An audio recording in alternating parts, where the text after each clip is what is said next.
Have you ever wondered how just some things happen? Ever watch a highway construction project?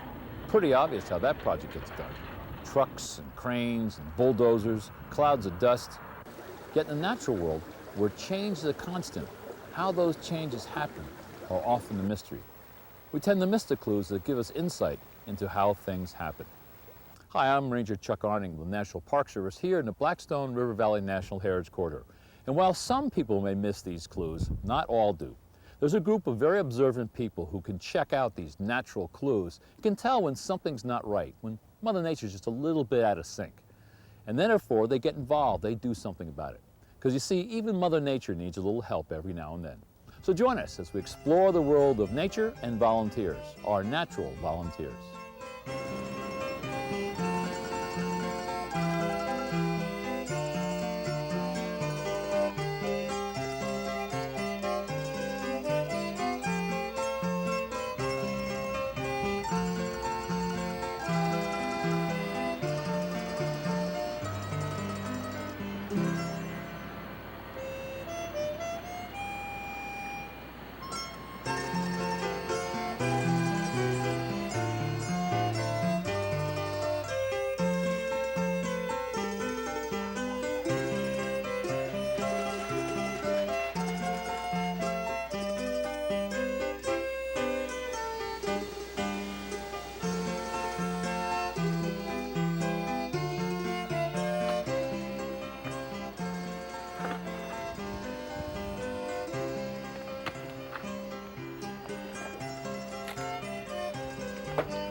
Well, besides caring for the community, we're part of a troop, and we were doing some community service. So, and we heard about this last night. So we figured we'd come out, give a hand, and see what we could do, because we're in Boy Scouts, so we do some of this stuff every once in a while. So when we heard about it, we figured I would come down and give a hand, and the place could use some work, so we figured we'd give a couple hours and do something for the community.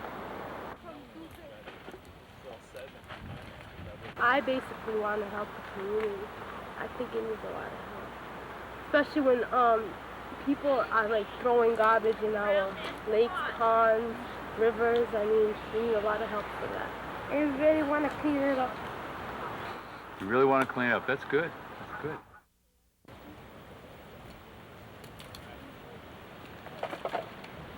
The people say all the time the Blackstone Valley is very dirty, and we just want to clean it up. Yeah, and we also have with me a very nice biology teacher that really sticks the subject to us, and like that. So it helps you really want to get involved and. Yeah, exactly.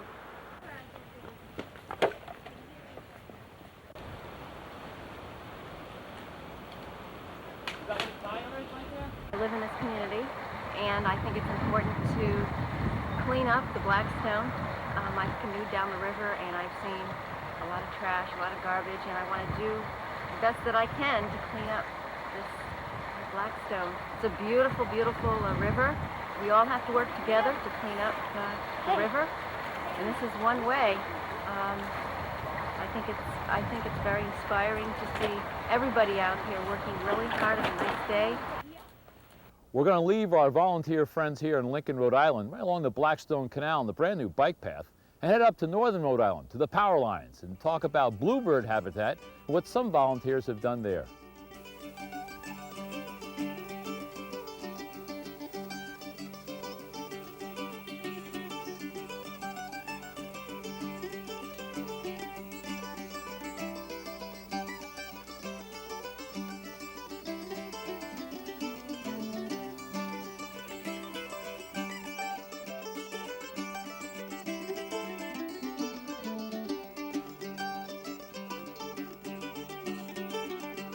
We at the electric company actually manage the right-of-ways to ensure that the flow of electricity is most reliable. But while we're doing that, we're also coincidentally managing and creating this beautiful meadow and low shrubby habitat, which really is excellent for wildlife. it's just sort of coincidental that that's the habitat that is also ensures reliability for electricity. And interestingly, there isn't a great deal of this meadow and low shrubby habitat left in Rhode Island and the Northeast, for instance. There used to be a lot of farm fields in the area 100 years ago, and those have all been returned to forest. So now one of the only places where we have long continuous meadows and low shrubs is these utility corridors. So there's a good number of birds that prefer this kind of habitat. And so you come here and you get different species than you'd get most any place else in the state. Bluebirds, again, they primarily like this meadow habitat, and they were much more common 100 years ago when we had all these farm fields. They declined dramatically over the past 100 years as the farm fields disappeared and turned to forest, and so this habitat is really an excellent one for bluebirds. All that we needed to do was to put up birdhouses every 100 yards along the right-of-way, because bluebirds nest in tree cavities, and a birdhouse really is just an artificial tree cavity. And interestingly, I should note that many of the houses were built by Cub Scouts in the area. That's really how we got started. When the Audubon Society initially suggested that we do this project, they suggested we get in touch with Cub Scouts because they're always looking for a neat project, and so they built about 50 out of the 65 houses that we have. Every February or March, I come out and clean out the boxes because the bluebirds will only nest in a birdhouse if there's nothing in it. So I need to clean out last year's nest, clean out whatever might be in there over the winter. Frequently we have mice that are spending the winter in the birdhouses. Often we'll even have flying squirrels in some of the birdhouses. So I clean out those nests because the birds migrate back to Rhode Island about March. Then, as they nest in April, May, and June, I come out probably every 2 or 3 weeks and walk the entire 5-mile length of the right-of-way, open up every single box, check out what's inside, and then I have an index card system that I'm able to keep records of what happened in each house. Again, we had 8 nesting pairs of bluebirds last year, but we also had 2 nesting pairs of tree swallows. We had 1 white-breasted nuthatch nest. We had 24 nesting house wrens in our houses. So we're not only getting bluebirds, but that really is the target species. It's really been man's efforts at putting up these bird houses over the last 20 years or so that have brought the bluebird back from the brink of extinction. And so everyone who maintains these kind of bluebird trails, as I do, keeps these accurate records year in and year out, so we can document how well the population is growing and what's really happening. The last 20 years, as I understand it, nationwide, eastern bluebirds have been increasing at about 2.5% a year, and that's primarily because people are putting up these bluebird boxes. So I do indeed share the information that I get with the Audubon Society of Rhode Island and meet with other bird watchers to discuss this particular project and compare our results with the results of other bluebird trail operators or maintenance folks to see how our results differ. Well, for bluebirds, again, they need about an acre's worth of really wide open area. So most of the suburban areas probably don't have the necessary habitat. But if you, or perhaps maybe in combination with a neighbor, have about an acre's worth of open habitat, it certainly is appropriate to put up a bluebird house and try to attract them. The key to attracting bluebirds is the hole in the house needs to be 1.5 inches in diameter. Any larger than that, and larger birds are going to get in and evict the bluebirds. Any smaller than that, and the bluebirds won't be able to get in. So that certainly is a key component to attracting bluebirds: the habitat, wide open space, and the hole in the house, 1.5 inches. Vernal pools, what are they? Well, that's a good question, and it requires some thought and also some hiking and exploring. As you can see, we're here in Purgatory Chasm State Park with some good friends of ours from EPA, Stafford Madison and Kyla Bennett, who are going to explain to us just what a vernal pool is, how important they are to us, and also what roles volunteers can play in helping to certify vernal pools.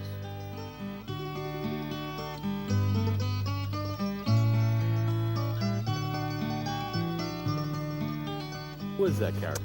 This guy, this little one here, is called a red eft, and he is the juvenile form of the eastern red-spotted newt. Given his size and how tiny he looks to me, Kyle and I are both suspecting that he's probably just maybe a year or so, though I can't quite tell that for certain. These guys aren't actually what we consider, the obligate vernal pool species, so this is kind of a little bit of a different game. I just happened to walk up here on the hillside, was just pulling over some bark and fallen logs to look for where you find some of these terrestrial guys, and he was kind of just hanging out underneath. In a couple of years, when he or she reaches sexual maturity, they become aquatic and go back to the pools where they breed, and then it will no longer be called a red eft, but as Stafford said, a red-spotted newt. And actually, newts used to be called oots. Oots? Oots, and people would say an oot, and they finally just said that's too difficult, we'll call them newts. Okay. Some of these species can travel a quarter mile or even more to reach their breeding habitats, but when you have a vernal pool like this, it provides excellent breeding habitat for species that will only use them for maybe 1 or 2 weeks out of the year as adults, and then they'll go back into the surrounding woodlands. So while the pool is an integral part of their whole life history, they also need the surrounding woodlands. Well, now that we've found this little character here, maybe we can talk a little bit about what a vernal pool is and just how does it work and why is it important? They're confined basin depressions, which you often find in settings like this, kind of a bit of a dip in the land in forests. And they don't all particularly dry up necessarily, but typically in this part of the country, they'll fill up with the autumn rains which come along, then maybe freeze over during winter, and then once the snows start melting, you'll have even more snow melt come into the pools, fill them up in the springtime.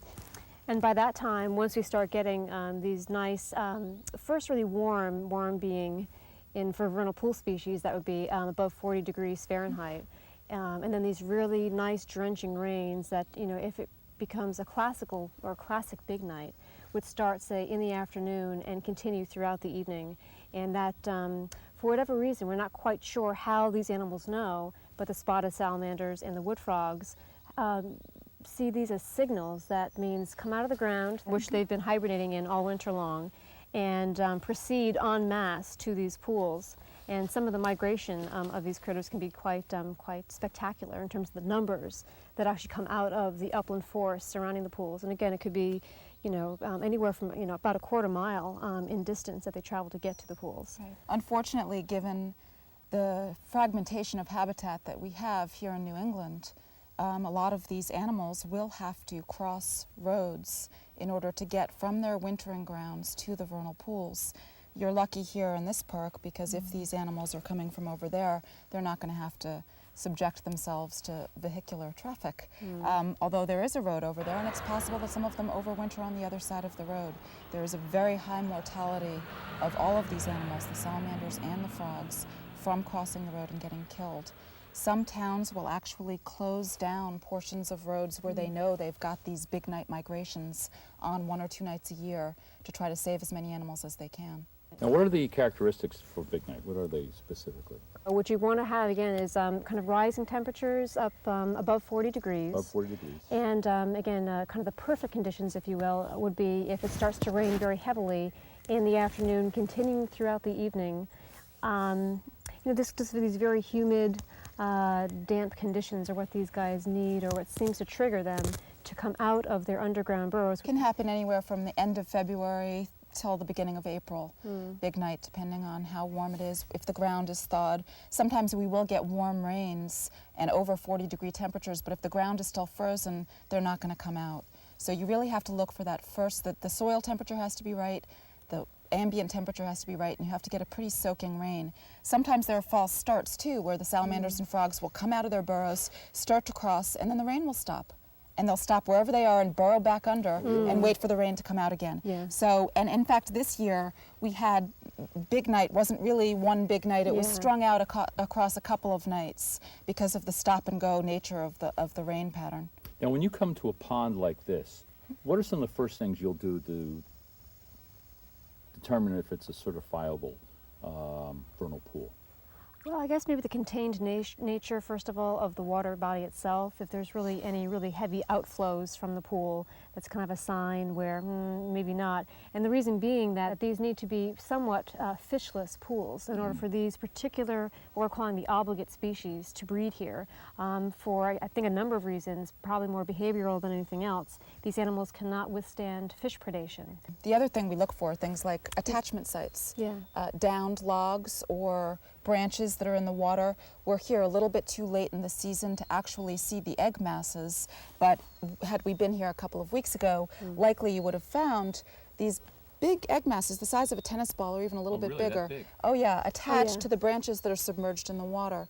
And the wood frogs, and we've got some tadpoles right here, but the wood frogs lay these egg masses about this big with a couple thousand eggs in each mass, and very bumpy. Each of the eggs are kind of glommed together in a big, like a big bunch of grapes, but smaller. And they're attached to these branches and submerged half under the water and half out. And they're walking a very fine line here. Vernal pools are fragile for a number of reasons.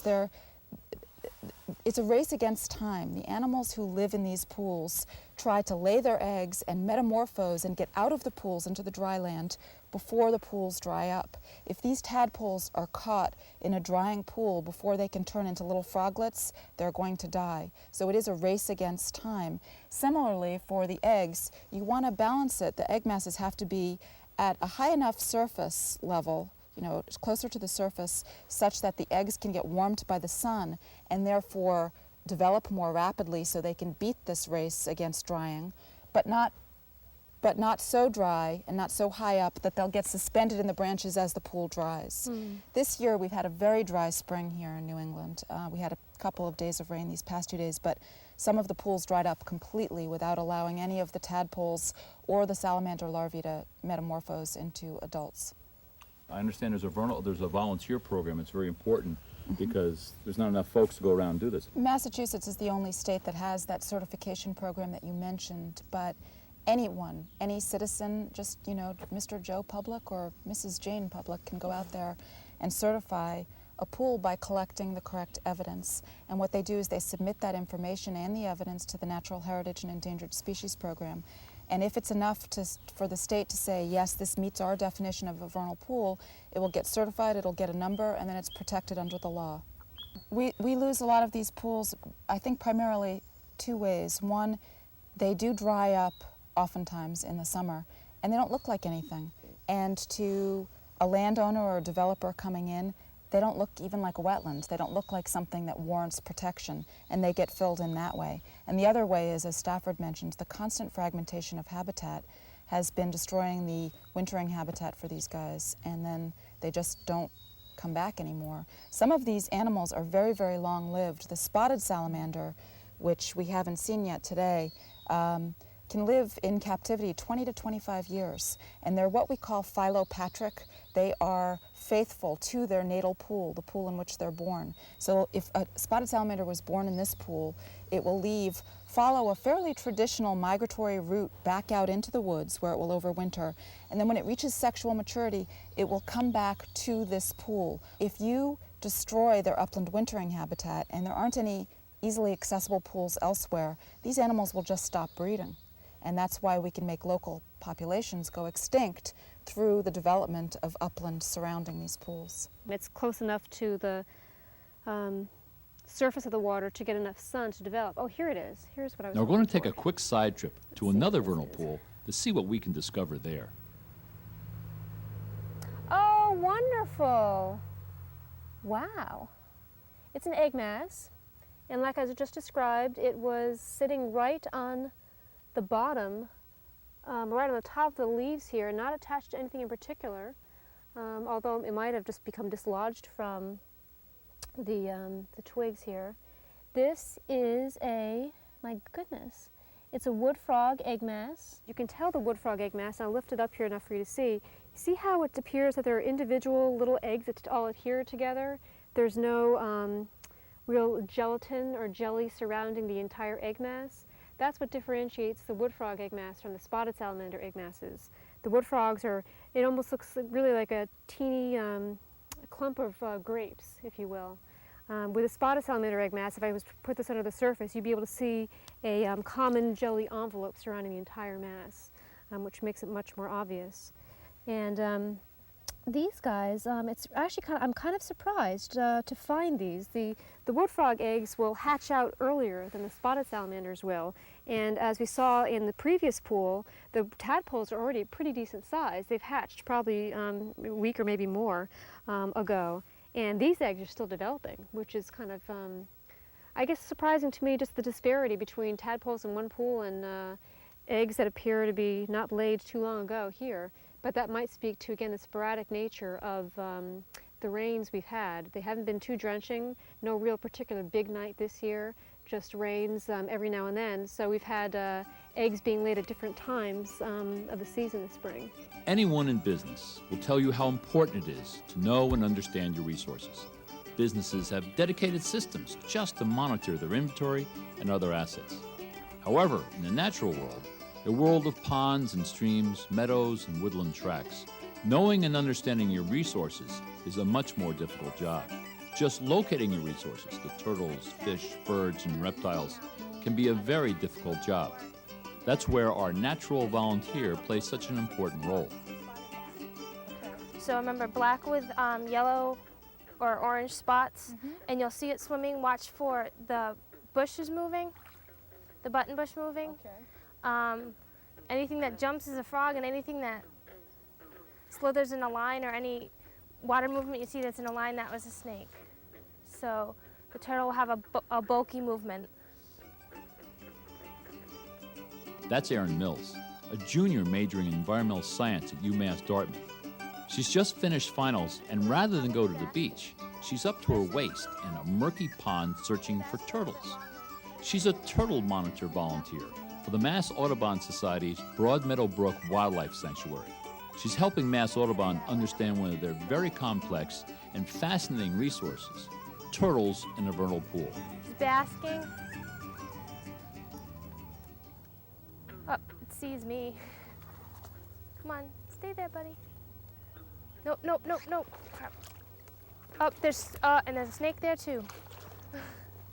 Come on, snake, go away, snake. Interesting, but not easy work. Yet it is very important for the folks at Broadmeadow Brook to know and understand what they have in their wildlife sanctuary and understand how it functions. Now, if you can just find a turtle. Got one. Female. H-O, H-O. You found this guy before? Yep, it's a female. Yep. Found her before. She's been the one we found a lot this year. Fairly active. Doesn't like to be held. You think she... A little guy. She's about 22 years old. She is? This is, you get to know those ones you catch over and over again. You get to know how old they are. This one's about 22, but we'll take her age again when we get out. It varies. I think the lowest we've had her is about 17, highest about 22. It's tough to tell the lines sometimes. They get worn, stuff like that, but she's definitely clawing me. Doesn't like to be held, so I guess we'll go stick her in the bucket. We've caught her a couple times already this year, and she just pops right into mine. I know she's about approximately 22 years of age, between 20 and 22. But we'll re-age her just to double check what her age is. And to do that, we have to flip her over, and you don't want to do this for too long because it suppresses their breathing capabilities. I don't know if you can tell, but you can see ridges underneath, like a tree. Yep. And each ridge is a growth line, much like that of a tree, because in the, we'll flip her over for a second. Okay. In the, I actually want to put her back in for a while. We talk a little bit. That'd be great. Okay. In the winter, they'll brumate, which is equivalent of hibernation, and they won't grow, or they won't grow very much during that time. That's why you have the growth rings. How long do they usually live? Our oldest in the sanctuary is about 25, but the literature says probably up to about 50 years. No The lifespan is pretty long. And who are the natural predators of this type of turtle? Raccoons, skunks, dogs, any type of animal like that. It's a habitat that is home to many organisms that are important, and especially ones that are declining in numbers. This vernal pool is changing so much that we might have to go in and do a little bit of management and thinning out some of the buttonbush that grows here, because it's overgrowing, and a lot of these organisms like the spotted turtle aren't having room to swim and are therefore leaving. So We really have to protect them, and they are fragile. So your volunteer efforts here are really alerting Mass Audubon about how they can better manage their property just based on the findings you have when you go out here on Saturday mornings and kind of muck around in the pool. Right, actually we're focusing a lot on that this year, but in particular because we've only found 3 turtles in this vernal pool this year, and we have on record that there's 15 in this vernal pool. So that's a big concern this year, and we're really trying to educate Mass Audubon about that. She is an exothermic animal. Her body temperature is regulated by the environment and her behavior with the environment. By handling her, the heat from my body would increase her body temperature, which isn't good. She's maintaining her body temperature the way she needs to by lying out in the sun. And if I hold her for too long, it'll mess up her body temperature and it could really hurt her. Here's another question as you're going to do your next thing is that a lot of kids, little guys and ladies, go out in the woods and they find a turtle and they want to bring it in their house and put it in a cage, and that's really not a very good idea, is it? No, the turtle has a very particular way of life. For instance, if you just put it in a tank with just water, the turtle will drown.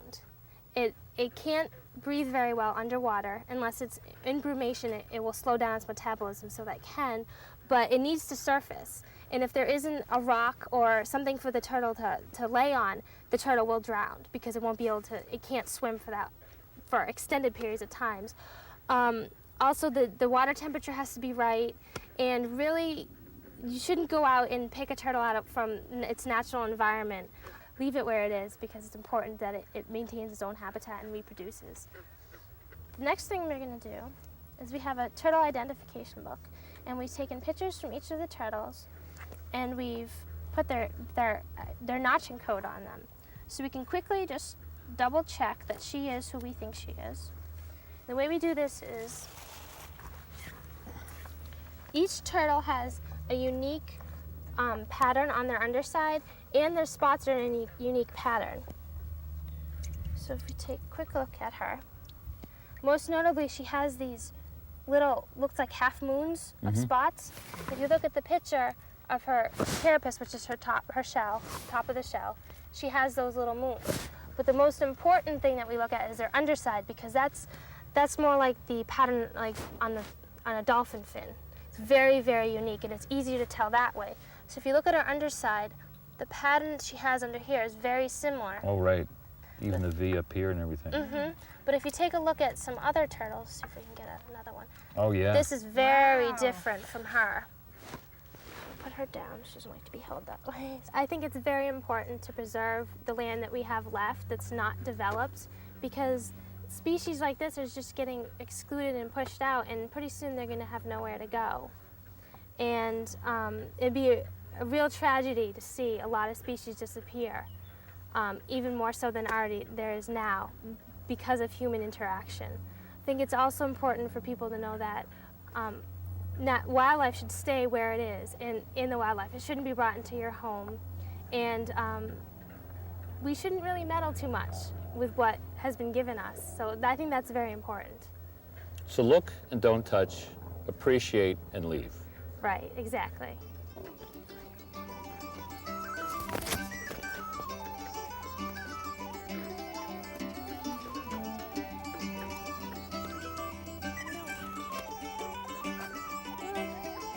We need this extra help. We need knowledgeable help. We need people who care enough to really get to know what they're doing, and they make a huge difference. We couldn't do our work without people like Aaron Mills.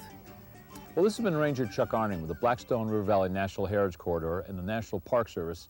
And from clogged canals, the vernal pools, bluebirds and turtles, volunteers do make a difference. Here in the Heritage Corridor, our volunteers are an important resource of the Blackstone Valley.